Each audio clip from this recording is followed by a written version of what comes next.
तो दोस्तों आज आप सभी के समक्ष मैं एक ऐसे प्रश्न पत्र को प्रस्तुत करने वाला हूं जो कि क्लास 8 का परिवेश और विज्ञान का है और सेकेंड यूनिट टेस्ट का है और ये आपके आने वाले एग्जाम के लिए बहुत ही खास भी है। तो चलिए उन महत्वपूर्ण प्रश्न को देखा जाए। जैसे कि आप देख सकते हैं कि सही उत्तर चुनकर उसे गोल घेर दो और ये प्रत्येक जो प्रश्न होंगे वह एक एक नंबर के होंगे और इनकी कुल संख्या 10 है। पहला प्रश्न है कि सही तापमान पर जल के वाष्प में परिणत होने की क्रिया को क्या कहते हैं? संघनन, वाष्पीकरण, स्फुटन या गलन। वहीं 1.2 में जल में नमक घोलने पर घोल का स्फुटनांक क्या होगा? बढ़ेगा, घटेगा, वही रहेगा, इनमें से कोई नहीं। वहीं 1.3 में मोर्चा लगने पर लोहे का वजन क्या होता है? बढ़ता है, घटता है, वही रहता है, बढ़ भी सकता है, घट भी सकता है।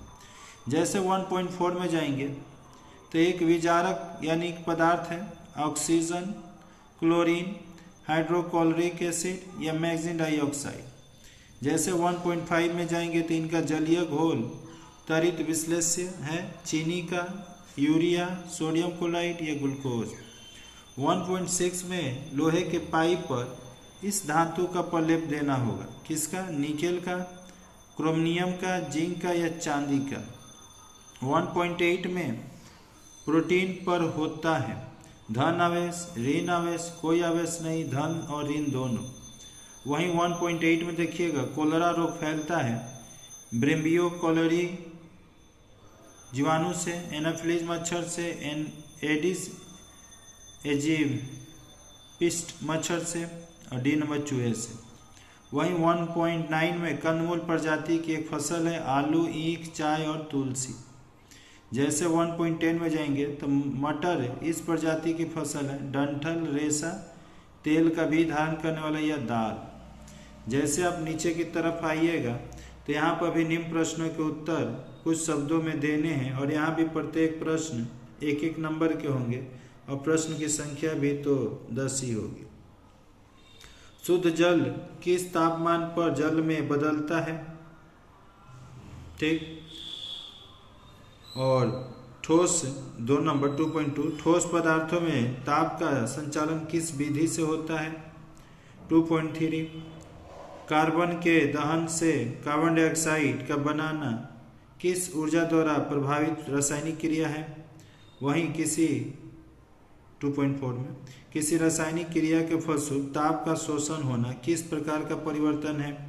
2.5 धातु की जिस क्षण से विद्युत धारा विद्युत विच्छेद यानी त्वरित विश्लेष्य में प्रवेश करती है उसे क्या कहते हैं? 2.6 किसी परमाणु को इलेक्ट्रॉन के आ जाने पर क्या होता है? 2.7 वज्रपात की क्षति से बचने के लिए मकानों पर क्या लगाया जाता है? 2.8 मलेरिया किस प्रकार की महामारी का उदाहरण है? वहीं 2.9 में आप जाइएगा तो रेशा प्रजाति की 2 फसलों के नाम लिखो और 2.10 में जो मुर्गियां अंडा नहीं सेती उसे क्या कहते हैं? तो दोस्तों अगर अभी तक आपने हमारे इस चैनल को सब्सक्राइब नहीं किया है और बेल आइकन के बटन को प्रेस नहीं किया है तो कर लीजिए, क्योंकि इसी तरह की जानकारी आपको इस चैनल पर मिलने वाला है। और इन सभी का लाभ लेना चाहते हैं तो चैनल को सब्सक्राइब कर लीजिए और बेल आइकन के बटन को ज़रूर प्रेस कर दीजिएगा, दबा दीजिएगा, ताकि कोई भी वीडियो अगर छूटता है ना आपके क्लास से संबंधित तो सबसे पहले आप ही तक पहुँचे, नहीं तो देर होने पर फिर पछताने के सिवा कुछ नहीं। 3 नंबर निम्न रिक्त स्थानों की पूर्ति उपयुक्त शब्दों से करें।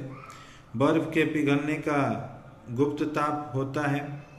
फिर वहीं पर 3.2 नालियों के जीवाणु पेशाब की यूरिया को तोड़कर गैस उत्पन्न करते हैं। फिर 3.3 पाती नींबू का रस विद्युत का डैश है। फिर रबर डैश प्रजाति की फसल है। वहीं पर 3.5 मलेरिया रोग के लिए उत्तरदायी प्रोटोजोआ डैश है। आइए नीचे की तरफ उन महत्वपूर्ण प्रश्नों को भी देख लिया जाए जो कि एग्जाम के लिए है खास। निम्न प्रश्नों के उत्तर 2 या 3 वाक्यों में दीजिए और यहाँ पर आपको देखने को मिलेंगे भीगे कपड़े को लपेट कर रखने पर या फैला देने पर किस स्थिति में जल्दी सूखेगा और क्यों।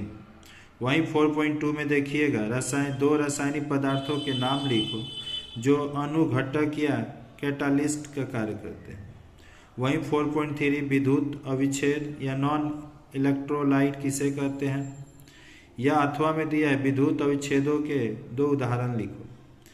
4.4 में महामारी कितने प्रकार की होती है, किन्हीं 2 के नाम लिखिए। 4.5 में सजावट के उपयोग के लिए फसलों के 2 उदाहरण दीजिए। और केला और अंगूर किस प्रजाति की फसल है, ये भी आपको बताने। चलिए नीचे की तरफ, यहाँ पर आपको निम्न प्रश्नों के उत्तर 3 या 4 वाक्यों में लिखने हैं। और पहला है कि थर्मोफ्लास्क की कार्यविधि लिखें, अथवा द्रव पदार्थों में ताप के प्रवाह की विधि का वर्णन करें। वहीं 5.2 में अनुघटक या कैटलिस्ट किसे कहते हैं, इनकी 2 विशेषता को लिखो।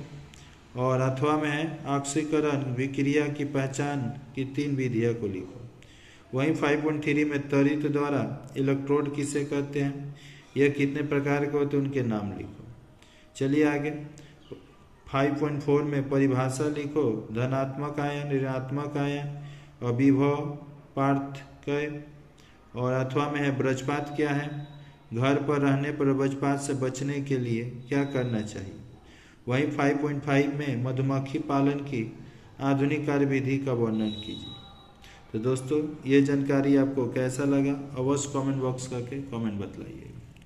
और नेक्स्ट वीडियो किस सब्जेक्ट का देखना चाहते हैं, हो सके तो बतला दीजिएगा तो अच्छा रहेगा। जय हिंद, जय भारत, वंदे मातरम।